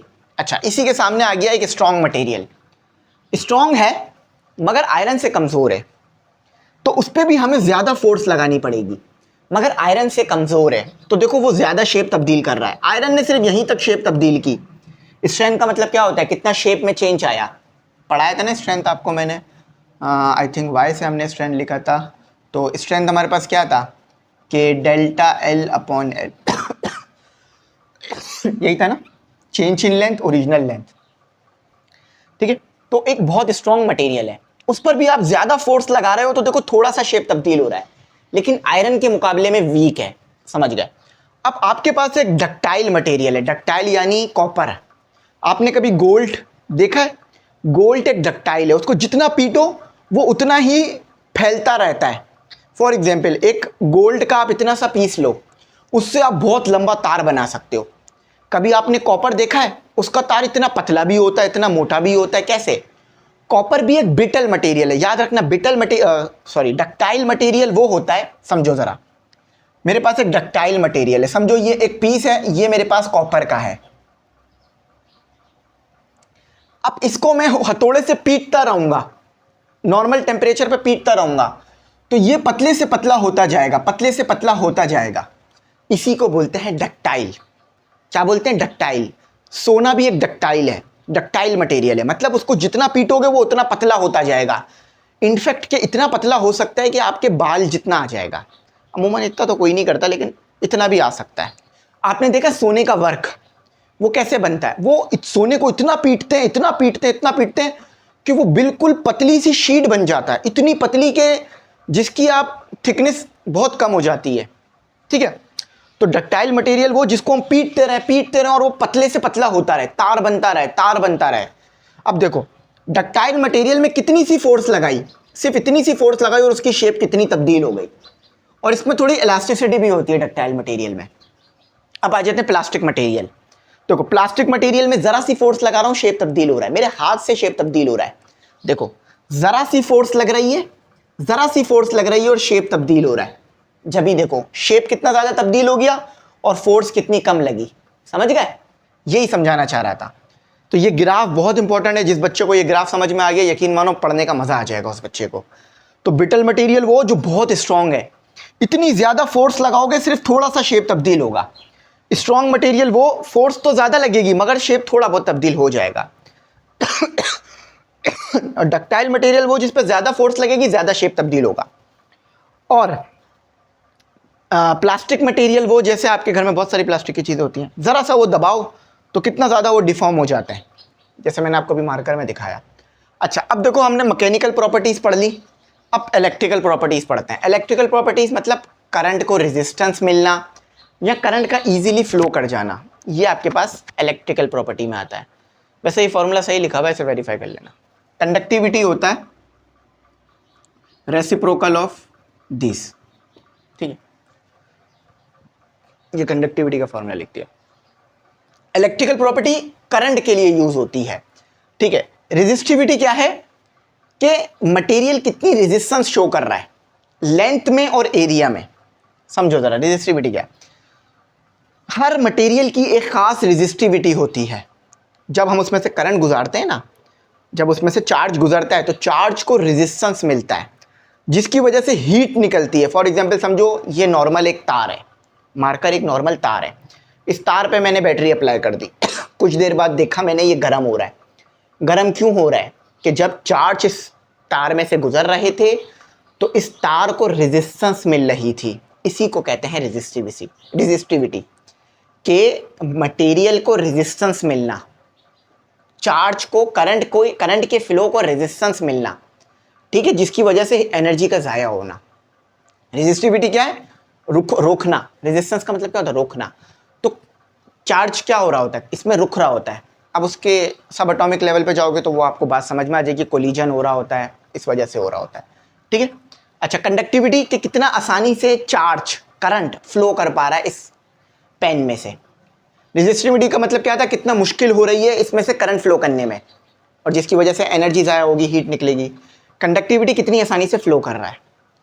टेम्परेचर कोएफिशिएंट ऑफ रेजिस्टिविटी, इतना याद रख लो, ज़्यादा मैं डेप्थ में नहीं जा रहा इसके, कि टेम्परेचर रेजिस्टिविटी जो है ना वो टेम्परेचर पे डिपेंड करती है। रेजिस्टिविटी किस पे डिपेंड करती है? टेम्परेचर पे डिपेंड करती है। तो अगर आपके पास टेम्परेचर बढ़ेगा तो रेजिस्टिविटी भी बढ़ जाएगी। सही है, आई थिंक डायरेक्ट रिलेशन है, मेरे अभी दिमाग में आ नहीं रहा, आप इसे वेरीफाई कर लेना। कि रेजिस्टिविटी और टेम्परेचर का डायरेक्ट रिलेशन है या इन्वर्स रिलेशन है। वैसे जहाँ तक मुझे याद आ रहा है डायरेक्ट रिलेशन है, हाँ डायरेक्ट रिलेशन है, मतलब जितना ज़्यादा टेम्परेचर होगा उतना ज़्यादा रेजिस्टेंस मिलेगी। ठीक है, ये समझ गए ना। अब एनर्जी बैंड इन सॉलिड समझते हैं, इसको ज़रा मुझे डेप्थ में समझाना होगा क्योंकि ये अभी आगे भी बहुत ज़्यादा आएगा। इसको मिटा देता हूँ, समझ में आई है नहीं बात। चलो इसको मैंने रिमूव कर दिया, अब आपको ये समझा देते। चलो देखो, आपको ये पता है सॉलिड की बात हो रही है, सॉलिड में बैंड बने हुए। अब बैंड क्या है मैं समझाता हूँ, समझो ज़रा, दिमाग अपना रिफ्रेश कर लो, मतलब रिफ्रेश नहीं करो, थोड़ा अपने आप को फ्रेश कर लो, फिर समझो इस टॉपिक को। Energy band in solid. देखो आपको ये बात पता है कि एटम जो है सॉलिड में वो आपस में मिले हुए होते हैं। ठीक है, मिले हुए होते हैं, तो जिसकी वजह से, इनके मिले हुए होने की वजह से बैंड बन जाता है। एक क्या बन जाता है, बैंड, एक बैंड बन जाता है। ठीक है, अब समझो हमारे पास एक एटम है, उसका आउटर मोस्ट शेल है, हाइड्रोजन ले लो, हाइड्रोजन एक सिंपल एटम है हमारे पास जिसमें एक ही प्रोटॉन और एक ही इलेक्ट्रॉन होता है। ये एटम का न्यूक्लियस आ गया, ये इलेक्ट्रॉन आ गया। तो ये वाला जो शेल है ना, इसको हम कहते हैं हाइड्रोजन के लिए जो लास्ट शेल होता है ना आपके पास किसी भी एटम का, उसे बोलते हैं आउटर मोस्ट शेल। बात समझ गए, outermost shell. Outermost shell को कहा जाता है वैलेंस बैंड। देखो हाइड्रोजन में तो पहला ही शेल यानी पहला ऑर्बिट ही आउटर मोस्ट शेल है, मगर हर एटम ऐसा नहीं होता। आप जानते हो किसी एटम में इलेक्ट्रॉन ज़्यादा हैं, किसी में उससे ज़्यादा हैं। जैसे सोडियम ले लो, सोडियम में इलेक्ट्रॉन 11 है ना, ठीक है, तो जितने ज़्यादा इलेक्ट्रॉन होंगे उतने ज़्यादा शेल होंगे। वो तरतीब आप पढ़ चुके हो कि किस ऑर्बिट में कितने इलेक्ट्रॉन आते हैं, वो सब आप जानते हो, 2n², ये फॉर्मूला है ना। ठीक है, बात समझ आ गई। तो अभी इलेक्ट्रॉन यहाँ मौजूद है, ये वाला बैंड ये आ गया, इसको हमने क्या कह लिया, वैलेंस बैंड कह लिया। क्या कह लिया, वैलेंस बैंड। ठीक है, इलेक्ट्रॉन यहां पे मौजूद है। अब एक और बैंड होता है जिसे बोलते हैं हम फॉरबिडन गैप, फॉरबिडन गैप। अब देखो, अब इलेक्ट्रॉन वैलेंस बैंड यानी आउटर मोस्ट शेल से निकलकर आजाद होना चाह रहा है, खुली फिजा में जाना चाह रहा है। ठीक है, ये होता है कंडक्शन बैंड। अब सारा समझाता हूं, टेंशन नहीं लो, परेशान नहीं हो, सही है। समझो ये एक तार है, ये एक तार है, इस तार के अंदर ये तीनों बैंड होते हैं। देखो ये तार है ना, अब कोई भी तार बगैर एटम के तो बनेगा नहीं, समझ गए। तो समझ लो ये एटम इस तार के अंदर मौजूद है, बात समझ आ गई। अब ये जो इलेक्ट्रॉन है इस आउटर मोस्ट शेल से यानी वैलेंस बैंड से निकलना चाहता है और कंडक्शन बैंड में आना चाहता है, आज़ाद फजाओं में आना चाहता है, यहां से निकलकर यहां आना चाहता है। तो इसको ये गैप क्रॉस करना पड़ेगा। ये गैप, देखो एक बात याद रखना, इलेक्ट्रॉन कभी भी फॉरबिडन गैप में नहीं रहेगा। जैसे अभी ये वैलेंस बैंड के अंदर मौजूद है ना, और ये बात भी याद रखो वैलेंस बैंड के अंदर भी मजीद लेवल्स होते हैं, मगर वो अभी आपके लेवल के लिए नहीं है। ठीक है, बीएस करोगे ना फिजिक्स में तो पढ़ाया जाएगा। तो आपको समझ गए, इलेक्ट्रॉन कहाँ मौजूद है, यहाँ मौजूद है। वो खुली फिजाओं में जाना चाह रहा है, यानी बाहर निकलना चाह रहा है एटम से। बीच में ये एक एनर्जी का डिफरेंस है जिसे हम ई बोल लें, डेल्टा ई। तो इतनी एनर्जी अगर इस इलेक्ट्रॉन को दोगे तो ये इलेक्ट्रॉन यहाँ से निकलकर यहाँ आ जाएगा, यानी वैलेंस बैंड में से निकलकर फॉरबिडन गैप को क्रॉस करके कंडक्शन बैंड में आ जाएगा। समझ में आया, क्लियर हुआ कॉन्सेप्ट, मज़ा आया पढ़ाई का। हाँ बस यही बताना था। एटम बता दिया, ये कॉपर का वायर है। कोई भी बच्चा ये तो नहीं बोल सकता ना सर कॉपर में एटम नहीं होता। ठीक है, अगर कॉपर में एटम होता है तो इसका मतलब है एटम इस तरह का होता है। ठीक है, ये मैंने मोस्ट सिंपल बना दिया, हाइड्रोजन शो कर दिया आपके पास। अब वैलेंस बैंड में इलेक्ट्रॉन मौजूद है, ठीक है। यानी लास्ट शेल में मौजूद है इलेक्ट्रॉन। इलेक्ट्रॉन इस गैप को क्रॉस करना चाहता है ताकि खुली फिजाओं में चला जाए। इतनी एनर्जी हम देंगे तो इलेक्ट्रॉन इस गैप को क्रॉस करके कंडक्शन बैंड में आ जाएगा। मज़ा आया पढ़ाई का? कॉन्सेप्ट क्लियर हुआ? बस यही समझाना था। देखो यहाँ लिखा हुआ है, in a solid atom are very close to each other. शुरू में ही मैंने बता दिया था एटम बहुत क्लोज होते हैं सॉलिड में, जिसकी वजह से देयर एटॉमिक एनर्जी लेवल, ये एनर्जी लेवल ही है। जब भी तो देखो मैंने इसे एनर्जी कहा ना, इतनी एनर्जी चाहिए, यानी ये एनर्जी लेवल्स हैं। ये एनर्जी लेवल है, ये भी एक एनर्जी लेवल है। इसकी एनर्जी को VE कह लो, इसकी एनर्जी को VC कह लो और ये डिफरेंस हो गया एनर्जी का। इतना डिफरेंस एनर्जी का दोगे, ठीक है, इतना difference delta E is equal to, ज़्यादा एनर्जी वैलेंस बैंड की होगी, EV माइनस EC। इतना एनर्जी का डिफरेंस दोगे, जितना देखो इस बैंड की एनर्जी आपने उठाई और इस बैंड की एनर्जी उठाई, दोनों को माइनस किया, डिफरेंस आ गया। इतना डिफरेंस अगर इस इलेक्ट्रॉन को दोगे तो इलेक्ट्रॉन यहाँ पर आ जाएगा। आई थिंक मैं गलत नहीं हूँ तो कंडक्शन बैंड की एनर्जी कम होगी, हाँ, वैलेंस बैंड की एनर्जी ज़्यादा होगी। बात क्लियर हुई? कॉन्सेप्ट क्लियर हुआ? ठीक है, तो ओवरलैप बैंड आपस में ओवरलैप हुए होते हैं, मैंने यहाँ दिखा दिया आपको। अच्छा, याद रखना वैलेंस बैंड की जो थिकनेस है ना, ये कम ज़्यादा होती है, इसको समझ लो। सॉरी, फॉरबिडन गैप की थिकनेस कम ज़्यादा होती है। अब मैं आपको ज़रा वजह समझाता हूँ। अब देखो इसके पीछे पूरी एक कहानी है, वो मुझे समझानी पड़ेगी, ज़रा मैं थोड़ा समझा देता हूँ। समझो आपके पास मौजूद है मेटल। आपको पता है मेटल जो है वो गुड कंडक्टर होते हैं। समझो आपके पास मौजूद है मेटल, समझ गए, मेटल है, ये आ गया वैलेंस बैंड और इतनी सी गैप से आ गया कंडक्शन बैंड। ये आ गया वैलेंस बैंड, ये आ गया कंडक्शन बैंड। फॉरबिडन गैप क्या हुआ? बहुत छोटा हो गया। यानी क्या बात समझ में आई कि ये वाला जो गैप है ना, वो मटेरियल पे डिपेंड करता है। अगर आपके पास मेटल है और वो कंडक्टर है, याद रखना मेटल है और कंडक्टर है, तो इलेक्ट्रॉन इजीली वैलेंस बैंड से निकल के कंडक्शन बैंड में आ जाएगा और आपको इलेक्ट्रिसिटी मिलेगी। अब देखो जरा बात समझो, ये प्लास्टिक है, इस प्लास्टिक में से करंट पास नहीं होता। क्यों? क्योंकि फॉरबिडन गैप बहुत ज़्यादा होता है। समझ लो एक नॉन कंडक्टर मटेरियल है, ठीक है, नॉन कंडक्टर मटेरियल है, ठीक है, इसमें ये फॉरबिडन गैप बहुत ज़्यादा होगा। ये फॉरबिडन गैप है, ये वैलेंस बैंड है, ये कंडक्शन बैंड। तो नॉन कंडक्टर में ये फॉरबिडन गैप बहुत ज़्यादा होगा, इसीलिए इलेक्ट्रॉन वैलेंस बैंड से निकलकर कंडक्शन बैंड में आ ही नहीं सकेगा, जिसकी वजह से करंट पास नहीं होता आपके पास नॉन कंडक्टर से, ठीक है। Insulator, for example non conductor मतलब इंसुलेटर। इंसुलेटर में ये फॉरबिडन गैप बहुत ज़्यादा होता है, इतना ज़्यादा होता है कि बहुत टेम्परेचर आपको आई थिंक मिलियन में देना पड़ता है, इतना ज़्यादा होता है, उतने में तो मटेरियल पिघल जाएगा। तो ये पूरी एक कहानी है, मटेरियल साइंस है आपके पास। बेसिकली मैं एक लेक्चर में जितना कवर कर पा रहा हूँ कर रहा हूँ। अच्छा, सबसे कम किस में होता है? कंडक्टर में। और सबसे ज़्यादा ये फॉरबिडन गैप किस में होता है? इंसुलेटर में।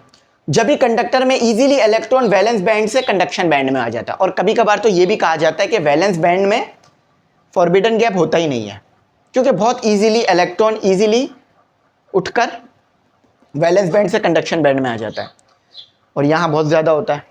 सेमीकंडक्टर में दरमियाना होता है, याद रखना सर, सेमीकंडक्टर में दरमियाना गैप होता है। न कंडक्शन बैंड जितना छोटा होता है, न वैलेंस बैंड न कंडक्टर जितना छोटा होता है, न नॉन कंडक्टर जितना बड़ा होता है, दरमियाना गैप होता है, ठीक है, समझ गए। अभी सेमीकंडक्टर आगे वाले चैप्टर में आएंगे तो उसमें डिटेल में चलेंगे। आई होप ये बात आपको अच्छी तरह समझ में आ गई होगी। अब कुछ मज़ीद फर्दर टॉपिक को डिस्कस कर लेते हैं, उसके बाद फिर आगे चलते हैं। तो स्टूडेंट अब जो है कुछ मज़ीद चीज़ों को समझ लेते हैं कि हमने सॉलिड के बारे में तो बहुत कुछ अब तक पढ़ लिया है। अब सॉलिड आपको पता है कंडक्टर भी होते हैं, इंसुलेटर भी होते हैं, सेमीकंडक्टर भी होते हैं। कंडक्टर और इंसुलेटर के आपको पता है, कंडक्टर वो जो इलेक्ट्रिसिटी को कंडक्ट करते हैं, इंसुलेटर वो जो इलेक्ट्रिसिटी को कंडक्ट नहीं करते हैं, मतलब इलेक्ट्रिसिटी को अपने अंदर से गुजरने नहीं देते हैं, और सेमीकंडक्टर वो जो कंडक्टर और इंसुलेटर के दरमियान में आते हैं। अब आ गए हमारे पास सुपर कंडक्टर, ये एक अलग ही कहानी है। अच्छा, अब इसके बाद हमारे पास ना जो टॉपिक आता है ना, वो आता है मैग्नेट, ठीक है। मैग्नेट या मैग्नेटाइजेशन, ये बड़ा ही वर्स्ट मतलब बहुत बड़ा टॉपिक है, ठीक है। मैंने आपकी बुक में ना मैग्नेट का ये टॉपिक मौजूद है, मैं अभी आपको बता रहा हूँ कि मैं इस टॉपिक को यहाँ पर होल्ड कर रहा हूँ। ये जो मैग्नेटाइजेशन है ना, इसको मैं यहाँ होल्ड कर रहा हूँ। फेरो मैग्नेट, ठीक है, पैरा मैग्नेट, डाई मैग्नेट, मुख्तलिफ टाइप्स हैं मैग्नेट में, और मैग्नेटाइजेशन है, ये मैं आपको अलग से एक लेक्चर दूंगा, उसमें पढ़ाऊंगा, क्योंकि अभी मैंने इसको करा ना तो ये वीडियो 2-3 घंटे की हो जाएगी। तो मैग्नेट वाले कॉन्सेप्ट को मैं अभी रोक कर सिर्फ सुपर कंडक्टर तक जा रहा हूँ, ठीक है। बाकी तो अल्हम्दुलिल्लाह मैंने इस चैप्टर को अच्छा ही कवर करा है, क्योंकि ये चैप्टर बहुत ज़्यादा बड़ा था। अब आ जाते हैं इंसुलेटर। इंसुलेटर आपको पता है इलेक्ट्रिसिटी को कंडक्ट नहीं करते, नो इलेक्ट्रिसिटी, सही है। अब वजह क्या है? वही वजह है बैंड, ठीक है। कैसे, ज़रा यहाँ समझो। ये आपके पास वैलेंस बैंड, ठीक है। ये क्या आ गया? Valence band. पूरा लिखने की ज़रूरत तो नहीं है, चलो पूरा लिख देते हैं। Valence band. अच्छा, इधर मौजूद है इलेक्ट्रॉन्स, इधर मौजूद है इलेक्ट्रॉन्स। अब मैंने आपको क्या बताया था? फॉरबिडन गैप बहुत बड़ा होगा, फॉरबिडन गैप बहुत बड़ा होगा। किसमें? इंसुलेटर के अंदर। इतना ज़्यादा होगा कि इलेक्ट्रॉन यहां से निकलकर यहां पर आ ही नहीं पाएगा, आ ही नहीं पाएगा। तो जिसकी वजह से क्या होगा? इलेक्ट्रिसिटी नहीं होगी। समझो ये पूरा का पूरा सिस्टम एक तार के अंदर मौजूद है। ये एक एटम है, इसके अंदर ये 2 एटम है, इसके अंदर ये पूरा का पूरा सिस्टम मौजूद है। समझो ये 2-3 एटम है, इसके अंदर ये पूरा का पूरा सिस्टम मौजूद है। वैलेंस बैंड आपको पता है एटम के अंदर होता है, ठीक है। मैंने जब ये लेक्चर दिया था ना, बहुत डिटेल्स में दिए थे, तो उधर अगर मेरे किसी ने लेक्चर देखे ना तो उनको ये बात बहुत अच्छी आती होगी। तो इतना बड़ा फॉरबिडन गैप है कि ये वैलेंस बैंड से इलेक्ट्रॉन कंडक्शन बैंड में आ ही नहीं पाएगा, और इलेक्ट्रिसिटी आपको मिलेगी ही नहीं। खत्म हो गई बात। अब आते हैं सेमीकंडक्टर। सेमीकंडक्टर में ये गैप होगा मगर छोटा होगा। देखो ये आ गया हमारा क्या? वैलेंस, ठीक है, बैंड। यहां इलेक्ट्रॉन मौजूद है, ठीक है। वैलेंस बैंड में क्या होगा जरा बात समझना। इसमें सेमीकंडक्टर में क्या होगा? ये आ गया फॉरबिडन गैप, ठीक है। इलेक्ट्रॉन आ तो जाएगा आपके पास, और एनर्जी कितनी चाहिए होगी? जितना ये डिफरेंस होगा। आपको ना इलेक्ट्रॉन को एनर्जी देनी पड़ेगी जब जाके इलेक्ट्रॉन यहाँ आएगा, इस बात को याद रखना। तो कितनी एनर्जी देनी होगी? जितना ये डिफरेंस होगा दोनों बैंड के दरमियान। जितना डिफरेंस वैलेंस बैंड और कंडक्शन बैंड के दरमियान है, उतनी एनर्जी आप इलेक्ट्रॉन को दोगे। फॉर एग्जाम्पल मैंने टेम्परेचर दे दिया, हीट दे दी, सही है। मैंने क्या दिया? हीट दी, मैंने हीट दी, तो इसको हीट दूंगा, इसको एनर्जी मिलेगी इलेक्ट्रॉन को, और वो इलेक्ट्रॉन एनर्जी लेके यहाँ आ जाएगा। लेकिन ये गैप इतना बड़ा होता है कि इलेक्ट्रॉन यहाँ नहीं आ पाता, ठीक है। या मतलब इतनी एनर्जी होती है, इतनी हीट होती है, समझ लो मेरे ख्याल से 1 कुछ करके है, ये बहुत ज़्यादा बड़ी वैल्यू होती है। तो ये पिघल जाता है, मटेरियली पिघल जाता है, तो वो इलेक्ट्रॉन आ ही नहीं पाता वैलेंस बैंड से कंडक्शन बैंड में। बात समझ आ गई। अब आ गया हमारे पास सेमीकंडक्टर। सेमीकंडक्टर में ये गैप देखो छोटा है। अब अगर आपके पास टेम्परेचर ज़्यादा होगा तो इलेक्ट्रॉन को एनर्जी मिलेगी और इलेक्ट्रॉन यहाँ पर आना शुरू हो जाएंगे, यहाँ से यहाँ आना शुरू हो जाएंगे। मगर अगर आपका टेम्परेचर कम हुआ तो इलेक्ट्रॉन यहाँ नहीं आएंगे। तो सेमीकंडक्टर का मतलब क्या है कि ये कंडक्टर भी है और इंसुलेटर भी है, मगर ज़्यादातर ये कंडक्टर के तौर पे यूज़ हो रहा होता है, इसीलिए इसे सेमीकंडक्टर कह रहे हैं। अगर इसका ज़्यादा यूज़ इंसुलेटर के तौर पर होता ना तो इसे सेमी इंसुलेटर कह रहे होते।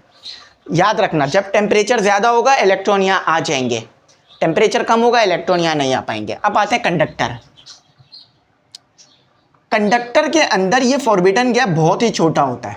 देखो बिल्कुल ही मामूली सा बनाया है मैंने, मज़ीद और मामूली कर देता हूँ, मज़ीद और मामूली सा कर, इतना सा ये गैप होता है ना के बराबर। तो इलेक्ट्रॉन रूम टेम्परेचर पर, रूम टेम्परेचर कितना होता है आपका? कुछ मेरे ख्याल से 26 सेल्सियस ले लो, इतना रूम टेम्परेचर होता है। तो आराम से इलेक्ट्रॉन खुद ही उठकर यहाँ पर आ जाते हैं, ठीक है। बात समझ गए? ये कोई मुश्किल तो नहीं है, ठीक है। अब आ जाते हैं सुपर कंडक्टर। सुपर कंडक्टर एक ऐसा होता है, कंडक्टर है जिसमें इलेक्ट्रिसिटी अगर फ्लो करे तो कोई भी रेजिस्टेंस नहीं मिलेगी। समझ रहे हो? नहीं समझे? देखो, कहते हैं ना सुपरमैन, इसका मतलब क्या है? जितने भी इंसान मौजूद हैं उन सबसे ताकतवर इंसान है ये।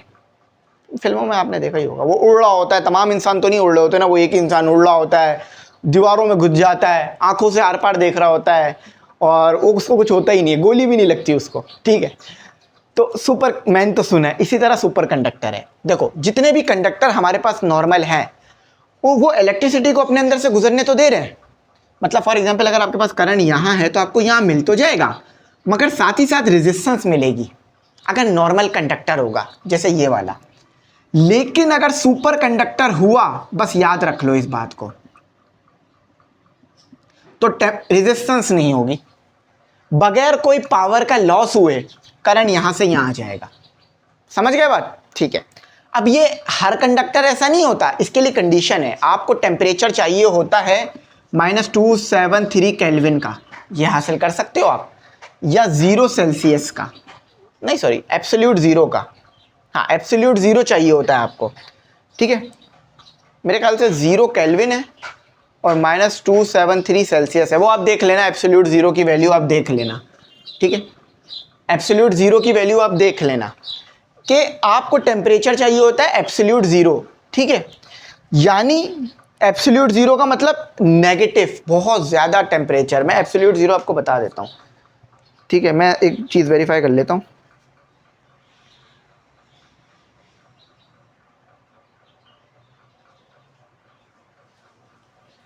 ठीक है, तो हाँ सही है, थोड़ा सा मैंने उल्टा लिख दिया था। 0 केल्विन मैंने उल्टा लिख दिया था, मुझे शक हो रहा था। 0 केल्विन या -273 सेल्सियस। देखो, आपका रूम का टेम्परेचर कितना है? 26, और ये कितना है? -273। अच्छा, इंसान कितना बर्दाश्त कर सकता है? ज़्यादा से ज़्यादा 70, वो भी जब जब वो बहुत सारे कपड़े पहनेगा, बहुत अपने आप को हीटअप रखेगा। इतना आपको ना मिल जाएगा। रशिया में एक जगह है यरमूक, उस सिटी का शायद इतना टेम्परेचर होता है 50-60 सेल्सियस। नेगेटिव में, सॉरी पॉजिटिव में लगा दिया, नेगेटिव में, ठीक है। इतना टेम्परेचर लाना पॉसिबल है? नहीं, ये बहुत ज़्यादा कम टेम्परेचर है। समझ लो, अगर इतना टेम्परेचर हो जाए ना, पल भर में सारी चीज़ें जम जाए, हम भी जम जाए और सब खत्म हो जाए दुनिया में। तो इतना अगर टेम्परेचर होगा इस मटेरियल का, समझ लो ये एक कंटेनर में है, -273 सेल्सियस या 0 केल्विन, इतना अगर टेम्परेचर हुआ इस मटेरियल का, तो ये सुपर कंडक्टर बनेगा। तो हर तार को ऐसा तो नहीं कर सकते ना, इसीलिए लॉसेस होते रहेंगे। ये देखो लिखा हुआ है, a super conductor is a material that can conduct electricity without resistance. इसमें रेजिस्टेंस नहीं होती। When it is cooled below इसको कितना ठंडा किया जाता है? एब्सोल्यूट ज़ीरो, यानी -273 सेल्सियस और 0 केल्विन तक। आई होप मेरी बात यहाँ तक आपको समझ में आई होगी। देखो, मैं ऐसा नहीं है कि छुड़वा रहा हूँ टॉपिक, ये मैग्नेट वाला जो टॉपिक है ना, ये आगे बहुत बड़ा है। मुझे अभी इसको समझाने के लिए आपको कम से कम भी जो है वो 2 घंटा तो चाहिए या 1.5 घंटा। उसकी वजह बताऊँ क्या है?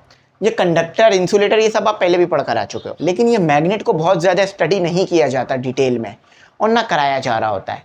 लेकिन इसका भी बहुत ज़्यादा यूज़ हो रहा है आज के दौर में, ठीक है। MRI मशीन में मैग्नेट यूज़ हो रहे हैं, मुख्तलिफ जगहों पे इसका मैग्नेट का यूज़ है। तो बेस आपकी नहीं बनी हुई मैग्नेट की, तो मैं मैग्नेट को अलग से एक्सप्लेन करूँगा इसी जो है वो वीडियो के पार्ट 2 के अंदर, ताकि ये वीडियो बहुत लंबी ना हो और अगला टॉपिक जो हो हमारा मज़ीद डिटेल में हम उसको समझ सकें, टाइम का मसला ना बने। सही है, यहीं तक रखते हैं। Thanks for watching. अल्लाह हाफिज़ की दुआ में ज़रूर याद।